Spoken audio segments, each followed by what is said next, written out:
As expected, Capcom showed off the second trailer for its highly anticipated game, Resident Evil 9 Requiem, at Gamescom. But instead of answering the questions from the first trailer, it actually raised even more. This second trailer takes us 8 years before the events of the first one, back to the day Alyssa, Grace's mother and an independent journalist, was killed at the famous Remwood Hotel. We see that Grace actually witnessed her mother's death there, only to return to the same place 8 years later as an FBI analyst, forced to face her past. The trailer starts in 2018. Grace is sitting at her laptop, busy with something important. We get the sense of its weight when Alyssa walks in and reminds her she's been working on it since morning. This might be tied to files connected to Umbrella's shady history. Then things take a darker turn. Alyssa nervously glances out the window, the room phone rings, and when Grace picks up, a mysterious man just asks for her last name to confirm she's there before hanging up. Who was it? Dunno. They asked for Miss Ashcroft and then they hung up on me. Rude. Suddenly, the power goes out in the entire building. They're coming. Alyssa looks outside and says, "They're coming." She clearly knows someone is after them, adding to the tension and sense of threat. As the hotel goes completely dark, Alyssa tells Grace they have to leave right away. Who's coming? What's wrong? Shh. We need to keep our voices down. This is ridiculous. Come on.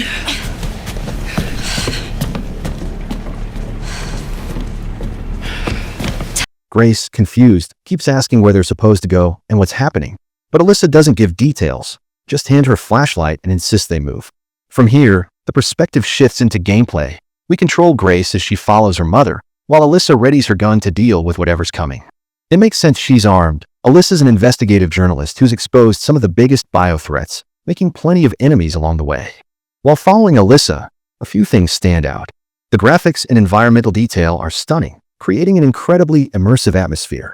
Character animations, even during gameplay, look fantastic, way beyond what we saw in previous Resident Evil games, including the remakes and RE7. The flashlight mechanics in the dark really shine, pun intended, with the lighting and shadows adding a lot to the creepy, tense vibe. In the next scene, we see what looks like the Remwood Hotel owner, or maybe one of the managers, apologizing to Grace and Alyssa for the sudden blackout. But while he's talking, something horrifying happens. A creepy, mysterious figure sneaks up from behind, suffocates him with a plastic bag, and kills him. If you remember, we actually got a quick glimpse of this moment in the first trailer, but this time it's shown in full. The big question, who is this killer? From what we see, the figure seems to be infected by some kind of virus that melts human flesh or face tissue.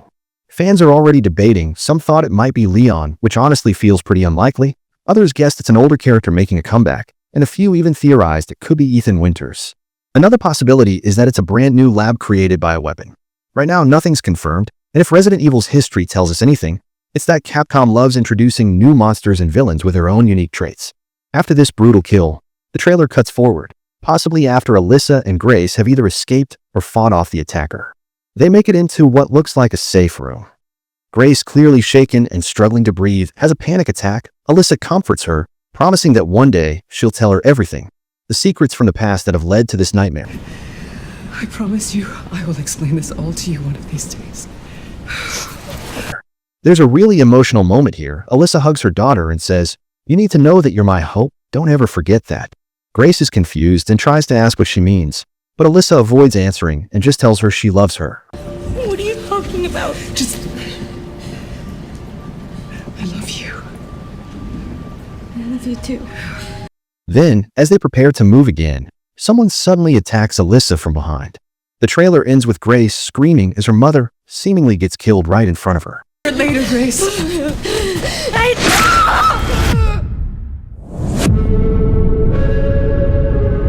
Another cool detail, parts of the first trailer finally make sense now. For example, in the debut trailer we heard a woman whispering, We need to keep our voices down. Fans immediately theorized it was Jill Valentine, but now we know it was Alyssa warning Grace inside the hotel. We need to keep our voices down. That also hints that the infected creature we saw earlier might actually be sensitive to sound, like it hunts by listening. Which could mean this thing is designed specifically to track down certain targets, like Alyssa, who knows too much about bioweapons and the corporations behind them. So maybe it's an upgraded version of past bioweapons like Nemesis, faster, smarter, and stealthier. Or maybe it's a completely new villain working for the main antagonist we glimpsed from behind in the first trailer. Either way, it's clear Capcom is setting up a huge mystery for Resident Evil 9. One question I keep coming back to is the role of the BSAA in all of this, especially in 2018 when this flashback is set. The BSAA is supposed to be the world's main organization fighting bioterrorism, and Alyssa's job as an investigative journalist exposing bioweapon threats lines up pretty closely with her mission. So why aren't they involved? In Resident Evil 8, Chris Redfield had already broken away from the BSAA and was running his own Hound Wolf squad because he no longer trusted the organization's decisions. And at the end of that game, we learned the BSAA themselves had started using human bioweapons, something they were originally created to fight against. That makes me wonder, could the infected figure hunting Alyssa and Grace in this trailer actually be connected to the BSAA's experiments?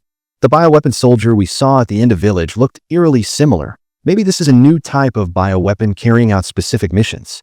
Another thing worth noting, Leon Kennedy still hasn't shown up. Tons of rumors have been swirling about him being part of Requiem, but this second trailer gave us nothing.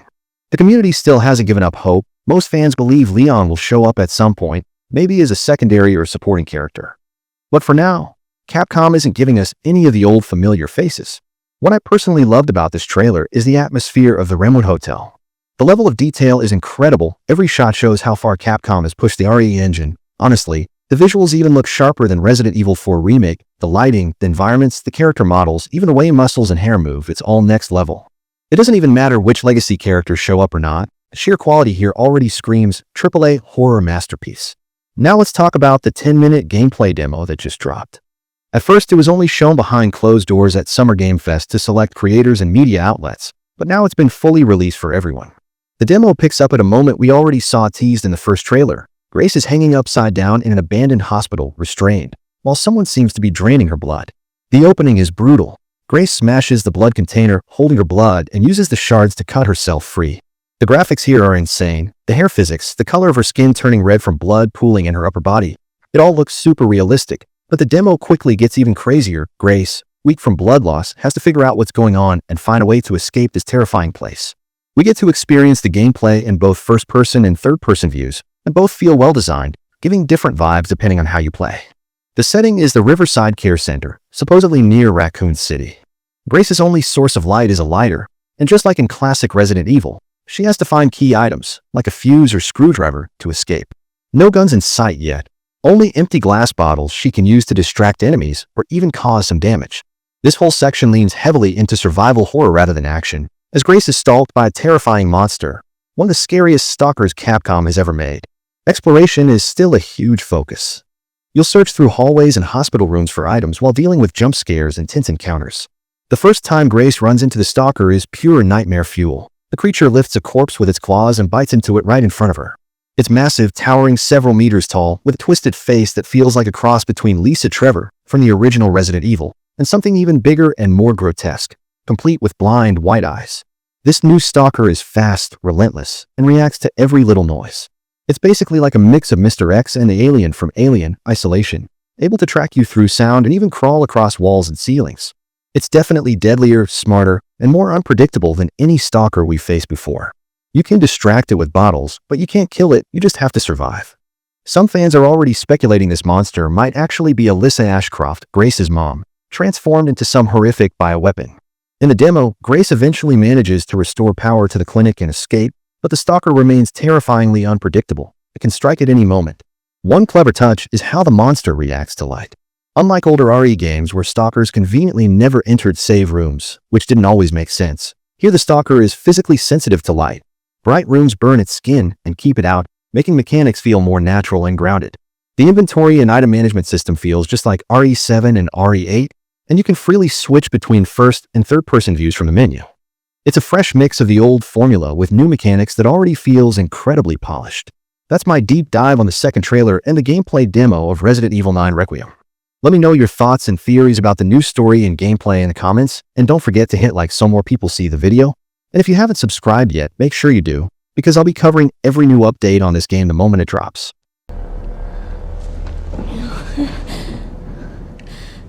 Infected.